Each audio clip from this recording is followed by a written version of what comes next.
saya sendiri sebetulnya menghendaki adanya perubahan tentang periodisasi ini, tapi bukan menambah, justru mengurangi, Pak Tholib. Kalau bisa satu kali jadi aja. presiden itu satu kali aja, satu kali periode, mengingat penduduk kita banyak, Pak Tholib, supaya saya ini juga kebagian gantian 2 periode dengan satu kali periode 5 tahun itu berarti 10 tahun Pak Tholib. 10 tahun itu cukup waktu yang satu. Buka bukumu, kita bertemu di T-Edu. Salam jumpa kawan-kawan sekalian, ketemu lagi dalam podcast T-Education.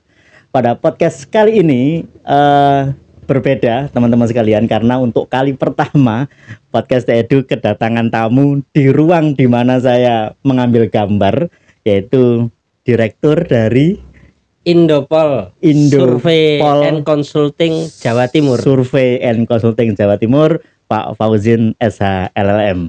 Hari ini kita akan membahas tentang presiden 3 periode atau pemilu yang mundur, teman-teman sekalian. Tapi sebelum itu, saya ucapkan terima kasih buat teman-teman sekalian yang telah mensubscribe channel ini, dan bagi yang saat ini sedang menyaksikan tayangan video ini saya belum mensubscribe channel ini, kami mohon agar berkenan meluangkan sedikit waktunya untuk mensubscribe channel ini supaya kita bisa berjumpa dalam tema-tema yang lainnya. Baik teman-teman sekalian, sudah ada bersama kita Pak Fauzin SLMM. Selamat sore Pak Fauzin. Selamat sore. Oke, terima kasih atas waktunya dan perkenannya untuk hadir sebagai tamu khusus ini di ruangan podcast T-Edu yang tidak pernah kedatangan tamu, dan baru kali ini kedatangan tamu dari direktur Indopol nganyari wilayah ini. Oke, Pak Fauzin, ini kita membahas tentang membahas tentang presiden 3 periode, Pak Fauzin. Ini kan lagi rame ya, beberapa waktu yang lalu kan sebetulnya bukan barang baru ini. Sudah sejak naiknya presiden kita yang kedua, 2 periode, sudah langsung digagas tentang rencana penambahan periode presiden 3 periode. Menurut Pak Fauzin, dari segi kajian keilmuan, karena beliau ini juga akademisi dari Fakultas Hukum Trunojoyo Madura, kira-kira kalau ada wacana presiden 3 periode itu secara teori keilmuan maupun hak asasi manusia atau apa itu gimana Pak Fauzin? Kalau pendekatannya dengan pendekatan paham konstitusionalisme, maka tentu salah satu ciri dari konstitusionalisme itu adalah adanya pembatasan kekuasaan, sehingga bahwa kekuasaan yang tidak dibatasi itu kan kecenderungannya, banyak teori, banyak ahli yang mengatakan ada kecenderungan penyalahgunaan kewenangan, penyalahgunaan kekuasaan, sehingga dalam paham konstitusionalisme itu pembatasan kekuasaan justru menjadi penting dibandingkan dengan ciri-ciri yang lain gitu, termasuk selain soal itu juga soal hak asasi ya. Jadi di konstitusionalisme itu kan juga cirinya diantaranya ada perlindungan terhadap hak asasi. Nah, kaitan dengan jabatan tentunya, karena ini jabatan presiden, maka berarti presiden kalau di republik ini kan selain kepala negara juga kepala pemerintahan. Nah, ada hak di sana bahwa setiap warga negara dijamin seharusnya haknya untuk terlibat di dalam pemerintahan. Nah, sehingga kalau kemudian kekuasaan untuk jabatan presiden ini tanpa batas misalkan, atau batasnya itu terlalu lama, maka ada kepastian di situ, perampasan terhadap hak, terus kemudian juga ketidakpastian terhadap pembatasan kekuasaan itu tadi. Ini ujung-ujungnya penyalahgunaan kekuasaan. Kira-kira begitu. Jadi ada ciri berdasarkan ciri konstitusionalisme ya, hak asasi manusia juga bahwa seharusnya dibatasi. Nah, ada nggak Pak Fauzin contoh di negara lain misalnya yang tidak ada pembatasan pemilihan presiden yang terserah mau berapa kali? Dulu kita kan era Soeharto kan sampai nggak ada batasnya ya, 32 tahun zamannya Soeharto. Nah, negara lain ada nggak yang tanpa pembatasan? Ya, seperti di beberapa negara yang banyak di kemarin, yang salah satu yang saya tahu ada di negara benua Afrika itu yang tak terbatas. Sebetulnya kalau konstitusinya sih tetap ada pembatasan, tapi di dalam praktek ternyata ini terus-menerus gitu berlanjut. Nah, ternyata ya bahwa kekuasaan yang itu tadi yang tak terbatas itu tadi ternyata juga tidak berujung pada negara yang lebih baik, negara yang maju, atau kemudian ini kan kalau di kita seolah-olah karena presiden ini baik sehingga dilanjutkan, karena kalau tidak dilanjutkan khawatirnya Tidak yang baik-baik ini tidak berlanjut, padahal sejarah membuktikan lain, bahwa ketika ada presiden yang baik dan itu selalu dilanjutkan ternyata berujung tidak baik. Kita tahu persis ya bahwa Presiden Soekarno itu bukan tanpa catatan baik, ya kan. Beliaunya adalah proklamator, terus kemudian juga menata beberapa pondasi yang itu diakui oleh banyak pihak, termasuk kalau di bagi kita orang hukum ya produknya diantaranya ada UU-PA gitu. Produk UU-PA semuanya mengakui bagaimana karya tentang agraria ini yang sangat baik sampai hari ini diakui. Tapi kemudian bahwa Pak Soekarno ternyata juga tidak punya catatan yang tidak baik. Salah satunya dia mengangkat dirinya sendiri sebagai presiden seumur hidup misalkan. Nah, ini problem-problemnya mulai nampak ketika Pak Presiden Soekarno pasca menetapkan dirinya sebagai presiden seumur hidup. Hal yang sama terulang ketika Pak Presiden Soeharto. Presiden Soeharto bukan berarti tidak punya catatan baik kan, bahkan kepemimpinannya pernah punya prestasi yang disebut sebagai swasembada pangan. Terus kemudian juga keberhasilannya di beberapa pembangunan diakui. Tapi ketika ini dilanjutkan terus, catatan buruknya juga akhirnya nampak. Maka sebetulnya pembatasan kekuasaan kalau kita belajar dari Republik ini sepertinya juga untuk menyelamatkan orang dari berbuat buruk begitu kan. Nah, ini juga semakin membuktikan bahwa ternyata betul teori yang mengatakan atau ahli yang mengatakan bahwa kekuasaan itu kalau tidak dibatasi cenderung korup. Itu tadi. Kekuasaan, the power tends to corrupt gitu ya. Itu istilahnya kan gitu ya. Yeah. Nah, termasuk yang presiden sekarang ya, yang diwacanakan akan itu saya terus terang belum paham betul ini. Itu wacananya yang baru ini apakah menambah satu periode lagi ataukah tanpa pembatasan periode atau bagaimana? Isu yang berkembang itu seperti apa, Pak?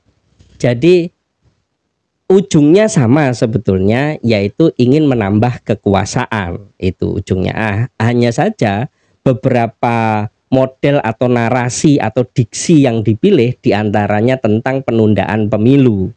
Kalau ada penundaan pemilu, secara otomatis konsekuensinya adalah perpanjangan jabatan presiden. Karena tidak mungkin negara ini tanpa ada presiden, pasti harus ada presiden. Lah kalau ada ada penundaan pemilu, secara otomatis berarti jabatan presiden ini kan akan berakhir. Ada masa akhirnya, ada batas waktunya. Nah, sehingga kalau pemilu belum dilaksanakan, berarti dipastikan akan terjadi perpanjangan jabatan presiden. Nah, tentunya perpanjangan jabatan presiden ini secara otomatis karena tidak ada pemilu, kan begitu. Nah, terus kemudian yang berikutnya ada juga wacana diksi pilihannya adalah presiden boleh 3 periode.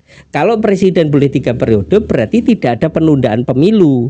Tapi presiden yang ada sekarang atau yang sudah 2 periode itu boleh mencalonkan kembali untuk periode yang ketiga. Gitu. Meskipun ya hasil survei kami ketika kita tanyakan kepada masyarakat terkait dengan beberapa nama figur yang mereka kehendaki untuk menjadi calon presiden dan di situ ada salah satu nama adalah Pak Jokowi Widodo.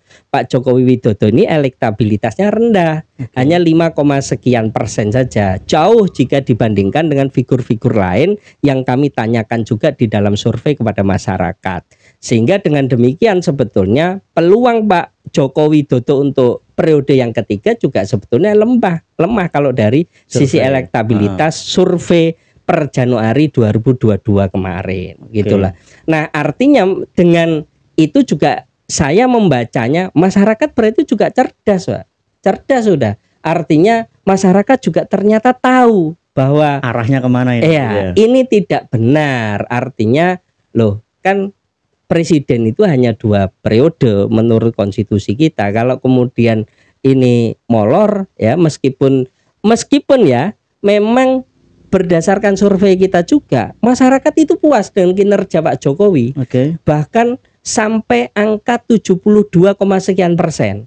Ini jika dibandingkan dengan survei kami yang bulan November yang hanya angka 60 sekian persen ya, November 2021, sementara Januari kemarin 72, sekian persen, ada peningkatan tentang tingkat kepuasan terhadap kinerja Pak Jokowi. Tapi ketika kita tanya terkait dengan Pak Jokowi ini sebagai salah satu figur untuk presiden berikutnya di 2024 ya, ternyata kecil, 5, sekian persen itu Pak. Cara membacanya kira-kira gimana itu ya? Kalau mereka puas dengan kinerja, tapi setelah disurvei ternyata hasilnya rendah. Nah itu apakah harapannya masyarakat yang menjadi responden yang disurvei itu program sudah bagus ini dilanjutkan, tapi dengan pilot yang berbeda atau gimana bacaannya itu kira-kira? Jadi kalau saya membacanya itu tadi bahwa sebetulnya masyarakat sendiri tidak menghendaki adanya pelanggaran terhadap konstitusi ya. Karena kan juga bahwa ini patut diingat ya, bahwa pembatasan kekuasaan yang ada di dalam Undang-Undang Dasar kita pasal 7 itu salah satu karya gerakan reformasi. Karena sebetulnya rumusannya di pasal 7 itu presiden itu dipilih setiap 5 tahun, artinya dia menjabat 5 tahun dan setelahnya boleh dipilih kembali tanpa ada batasan. Tapi produk reformasi kemudian menyatakan bahwa ketika orang mau mencalonkan lagi untuk hanya boleh dalam 1 kali periode, artinya hanya 2 periode saja. Nah, barangkali masyarakat masih melihat itu Pak Tholib, bahwa pasal 7 tentang pembatasan kekuasaan itu sebagai salah satu karya besar gerakan reformasi kita.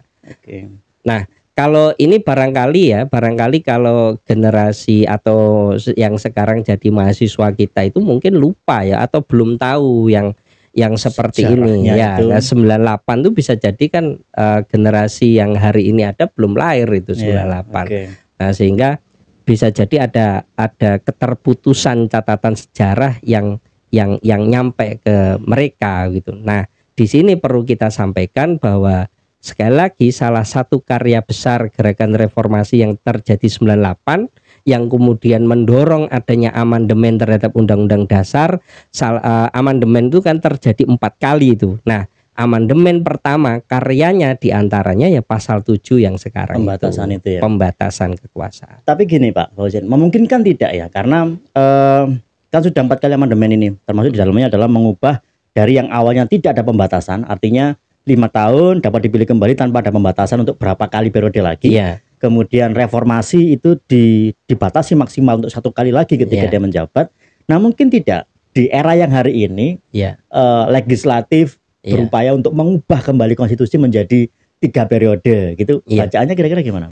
Ya kalau bicara soal kemungkinan itu tentu mungkin ya, karena harus kita sadari bahwa ada proses politik juga di sini. Jadi kalau kemudian ternyata proses politik mengarah ke sana, ya akan terjadi itu. Tapi yang kemudian harus difahami oleh para pelaku-pelaku politik itu adalah bagaimana suara masyarakat, yang ini tentunya tidak mudah juga untuk kemudian dibawa ke situ. Sehingga kalau mekanisme formalnya sebagaimana yang diatur di dalam Undang-Undang Dasar kita ya, perubahan untuk melaksanakan perubahan itu juga tidak semudah yang dibayangkan. Ada persyaratan di sana sehingga kalau itu tidak terpenuhi maka tidak mungkin bisa dilakukan perubahan. Tapi kalau bicara kemungkinan ya tetap ada ya kemungkinan. Nah, terus kemudian yang perlu diingat lagi bahwa kalaupun saya sendiri sebetulnya menghendaki adanya perubahan tentang periodisasi ini, tapi bukan menambah, justru mengurangi Pak Tholib. Kalau bisa jadi presiden itu 1 kali aja, 1 kali periode. Mengingat penduduk kita banyak Pak Tholib, supaya saya ini juga kebagian gantian gitu. Gantian 2 periode dengan 1 kali periode 5 tahun itu berarti 10 tahun Pak Tholib. 10 tahun itu cukup panjang, waktu yang sangat panjang. Amerika saja cuma 8 tahun kalau 2 periode. 4 tahun. Karena 1 periode itu hanya 4 tahun. Ini kita sudah bonus 2 tahun kalau dibandingkan Amerika. Kok masih kurang begitu kan? Tambah 1 periode lagi. Nah, jangan-jangan nanti ke depan dibuat seperti periode kepala desa. Kepala desa itu 1 periodenya 6 tahun. Boleh 3 tahun, boleh 3 periode. Berarti 18 tahun Pak Tholib. Nah, kalau sampai seperti itu, maka orang-orang seperti saya hilang kesempatan. Nah, jadi sebetulnya ketika ada penambahan periodisasi itu ya, sadar atau tidak sadar, itu sebetulnya sama dengan perampasan hak orang lain yang sama-sama bahwa dijamin setiap warga negara itu punya hak yang sama dalam ikut serta di pemerintah gitu. Oke lah, kita anggap saja ini rencana untuk penambahan 1 kali periode presiden itu kan memungkinkan sebetulnya, tapi prosesnya masih cukup panjang. Tapi kan sudah ada langkah berikutnya yang juga disiapkan, yaitu kemarin kalau nggak salah baca rencana penundaan pemilu. Nah, ini kalau secara peraturan boleh tidak menunda pemilu itu? Jadi begini, dalam di antara kalau di teori-teori demokrasi itu, sistem demokrasi yang disebut dengan sistem demokrasi itu diantaranya ketika negara itu atau yang menganut sistem ini berhasil melaksanakan pemilu secara berkala, secara periode gitu, jelas periodenya pasti gitu. Nah, diantaranya yaitu tadi bahwa di kita pemilu itu diselenggarakan setiap 5 tahun sekali. Nah, apakah boleh kemudian ada penundaan? Boleh, tapi dengan alasan-alasan yang juga sudah ditentukan di dalam peraturan perundang-undangan kita. Misalkan terjadi bencana yang luar biasa, soal keamanan, misalkan yang sangat darurat, misalkan terjadi perang seperti itu, seperti kita tiba-tiba menjadi bagian dari negara perang, dibom gitu ya. Kita ikut-ikutan ke sana misalnya mengirim pasukan gitu. Nah, kondisi-kondisi seperti itu memungkinkan untuk terjadinya penundaan pemilu. Tapi kalau kemudian kondisi-kondisi yang luar biasa itu tadi ternyata tidak ada, tiba-tiba ada penundaan pemilu dengan alasan karena alasan-alasan yang tidak jelas ya, itu repot juga. Artinya itu secara jelas aturannya itu begitu, boleh menunda pemilu dengan alasan 1, 2, 3 itu juga sudah diatur. Nah, tanpa sesuai dengan yang sudah diatur kan berarti logikanya ya tidak bisa. Sehingga kemarin wacana untuk penundaan pemilu dan lain sebagainya yang tidak tahu ya ini dari fraksi atau partai pemilu politik yang mana kemudian mewacanakan penundaan pemilu, itu alasannya karena sejauh ini yang diusulkan mereka itu karena apa alasannya? Ya, diantaranya kan karena kita baru saja atau bahkan masih dihantam pandemi, baru dalam proses untuk memperbaiki pertumbuhan ekonomi, khawatir kalau terjadi yang jelas Pak Tholib, bahwa yang disampaikan ya, kalau kita kan ya hanya membaca di media berdasarkan yang kita baca di media itu belum ada yang mewacanakan penundaan pemilu dengan alasan sebagaimana yang ada di dalam undang-undang. Jadi alasannya cenderung subjektif lah ya. Subjektif dan ngadi-ngadi istilahnya ya. Jadi kalau kita ingat flashback ya berapa tahun yang lalu, 1 tahun yang lalu ya, ketika pilkada berlangsung di tengah pandemi ya, banyak orang minta penundaan dan segala macamnya kan tetap dilaksanakan dengan keterbatasan. Nah ini kok malah mewacanakan pemilunya yang ditunda setelah ada wacana penambahan periode presiden, ada wacana penundaan pemilu. Nah setelah ini kira-kira ada wacana apa lagi nih? Makanya bacaan kami ya, kalau berdasarkan hasil survei kami ya, kami membacanya bahwa munculnya usulan penundaan pemilu itu menggambarkan bahwa partai politik sebetulnya belum siap untuk berkontestasi di 2024. Untuk beberapa partai politik belum siap. Nah, kenapa kok demikian? Karena saya melihat ketika ada tingkat kepuasan kinerja terhadap presiden, kinerja presiden yang sampai angkanya 72, sekian persen, sementara lembaga-lembaga yang hari ini diisi oleh representasi dari partai politik itu tingkat kepuasannya hanya 3, sekian persen, sangat rendah sekali. Nah, ini kemudian menyebabkan beberapa partai politik itu tidak siap untuk menyambut 2024. Ketergantungan mereka terhadap presiden, ya, figur presiden ini untuk partai-partai koalisi sepertinya luar biasa. Saking luar biasanya presiden ini mungkin menutup, ya, kinerja-kinerja baik dari petugas-petugas partai itu tadi, sehingga itu tidak nampak oleh masyarakat. Yang nampak oleh masyarakat hanya kinerja presiden, sehingga itu yang diakui. Sementara kinerja-kinerja yang barangkali dilakukan oleh partai politik itu tidak nampak, sehingga pengakuan dari masyarakat, persepsi masyarakat hanya di angka 3, sekian persen. Nah, terus kemudian berdasarkan hasil survei kami juga bahwa ketika batas ambang batas untuk masuk parlemen nanti itu angkanya 4, sekian persen, saya melihat bahwa hanya 6 partai saja, ya, andaikan Januari kemarin pemilunya digelar, itu yang lulus ke parlemen, yang hanya 6 partai, yang lainnya tidak bisa masuk ke parlemen, tidak mencukupi suaranya karena tidak sampai di angka 4%. Termasuk beberapa partai yang hari ini ada di parlemen itu tergusur. Tergusur. Nah, sehingga dengan hasil survei kami itu, kami kok kecenderungannya membacanya bahwa usulan penundaan partai politik itu gambaran bahwa partai politik yang usul itu belum siap untuk menghadapi pemilu di 2024. Sehingga usulannya adalah penundaan pemilu 2024. Itu artinya bukan kepentingan masyarakat, bisa jadi kan begitu. Kepentingan partai politik. Iya, kepentingan partai artinya politik. Tidak siap itu karena dia belum punya figur yang dicalonkan mungkin, atau gimana maksud ketidaksiapannya itu?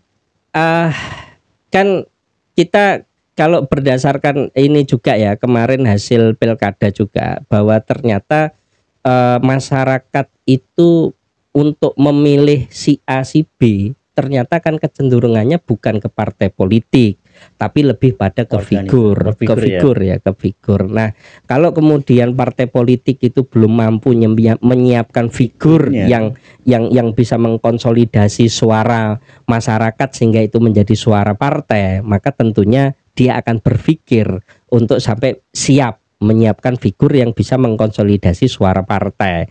Ini kita belajar dari pengalaman di beberapa pilkada. Ketika di satu daerah, ya, sebuah partai politik menjadi pemenang pemilu di 2019 misalkan, ternyata jagoannya di pilkada kalah, gitu loh. Ini terjadi di beberapa kabupaten kota di Jawa Timur. Itu artinya bahwa pemilih partai politik itu ternyata tidak sama dengan pemilih ketika urusan pilkada atau kemudian pilpres. Survei kami juga itu, Pak Tholib, kemarin ternyata juga terkonfirmasi bahwa pemilih partai politik seperti PDIP misalkan, hasil survei kami itu tidak memilih Puan Maharani yang digadang-gadang seolah-olah hari ini yang digadang oleh PDIP. Justru pemilih PDIP lebih mengendaki Ganjar Pranowo. Kemudian seperti pemilih Partai Golkar, ya, berdasarkan survei kami itu bukan memilih Pak Erlangga, tapi memilih Anies Baswedan. Pemilih Partai Golkar, ya, bahkan pemilih Partai PKB itu tidak memilih Caimin, gitu loh. Sehingga mungkin ini kan dan hasil survei di beberapa lembaga yang lain kan sepertinya juga tidak berbeda jauh. Nah, mungkin berdasarkan hasil-hasil survei itu membuat partai galau. Wah, ini gawat mungkin kalau dilaksanakan 2024. Sehingga ada wacana dengan berbagai macam alasan supaya pemilunya kalau bisa itu penundaan sementara waktu. Nah, bagi bagi misalkan kalau kemudian presiden hari ini memang menghendaki, tentunya kan penundaan ya berarti sama dengan Memperpanjang perpanjangan jabatan sebagai presiden. Bukan hanya presiden saja nanti yang diperpanjang, DPR-nya juga diperpanjang. Kan enak Pak Tholib. Memperpanjang jabatan masing-masing. Jadi orang-orang itu kalau ini memang betul mau dilaksanakan, ya memperpanjang jabatannya masing-masing. Oke, jadi panjang betul ini ya ceritanya. Dan kalau ini sudah mulai bergulir teman-teman sekalian, walaupun presiden berkali-kali sudah menyampaikan bahwa tidak berminat, tidak berkenan dan sebagainya ketika 3 periode. Tapi ya bagaimana kelanjutannya nanti kita tunggu 2023, kemudian arahnya kemana sampai 2024. Nah, untuk penutup Pak Fauzin, karena durasi kita terbatas ini Pak Fauzin, kira-kira apa yang mau disampaikan kepada teman-teman sekalian terkait dengan isu atau wacana penundaan pemilu atau penambahan periode presiden itu secara aturan dan secara morality, kira-kira ada yang mau disampaikan kepada teman-teman sekalian? Jadi dengan adanya usulan penundaan pemilu yang secara otomatis juga akan berimbas atau berkonsekuensi pada perpanjangan jabatan atau dengan isu presiden 3 periode, ini sebetulnya bukan isu baru lagi-lagi ya. Di zamannya Pak SBY juga pernah dilontarkan oleh salah satu elit Partai Demokrat pada saat itu, karena ya sama, kira-kira narasinya hampir sama lah, karena ini baik, berprestasi, maka layak untuk 3 periode dan lain sebagainya. Terus kemudian kemarin juga sempat dibicarakan tentang soal posisi wakil presiden juga. Pak JK itu kan juga pernah rame didiskusikan apakah bisa Pak JK itu diusung sebagai wapres kembali atau tidak, karena kan sudah 2 periode pada saat itu rame. Artinya bahwa kekuasaan selalu menarik Pak Tholib untuk dinikmati, sehingga orang yang sudah duduk di kursi kekuasaan kecenderungannya itu susah untuk bergeser ya. Nikmat sepertinya, sehingga kalau memang memungkinkan untuk seumur hidup, bahkan mungkin pilihan seumur hidup yang akan dipilih. Cuma yang perlu diingat bahwa kalau kita menganut paham konstitusionalisme, jelas salah satu ciri yang nomor wahid ya, nomor 1 adalah pembatasan kekuasaan. Tanpa adanya itu maka omong kosong kita. Nah, di Undang-Undang Dasar kita juga sudah jelas di pasal 7 itu tentang pembatasan jabatan presiden dan wakil presiden. Nah, yang paling harus kita ingat bahwa pasal 7 itu dirumuskan dengan latar belakang yang tidak main-main kan. Ini ada keringat rakyat di sana, bahkan ada darah di sana, sehingga muncul rumusan yang 7 itu. Dan satu lagi yang perlu kita ingatkan, sejarah di Republik ini juga sudah membuktikan bahwa kekuasaan yang tidak dibatasi itu kecenderungannya tidak baik. Justru kesewenang-wenangan, penyalahgunaan kekuasaan yang terjadi. Satu lagi, kalau kita belajar dari negara lain Pak Tholib, bahwa untuk maju tidaknya sebuah negara, baik tidaknya prestasi tidaknya seorang presiden, itu bukan soal lama atau tidaknya. Amerika itu jauh lebih pendek dibandingkan kita. Terus beberapa negara yang lain juga sama. Ada negara di beberapa negara Afrika, kalau kita mau belajar, itu ada yang sangat panjang tapi juga tidak lebih baik kondisinya dari kita. Itu kira-kira Pak Tholib yang bisa saya sampaikan. Oke, terima kasih Pak Fauzin atas waktunya dan diskusinya. Beliau ini malang melintang ini di di bidang dunia persilatan. Sekarang punya mainan baru di Indo Survey tadi, dan semoga ini menjadi salah satu referensi buat kita semuanya teman-teman sekalian ketika nantinya jadi untuk pemilu di tahun 2024 atau mungkin kalau ditunda, nah bisa dilihat hasil survei dari lembaganya beliau, bisa dipergunakan sebagai referensi buat kita semuanya.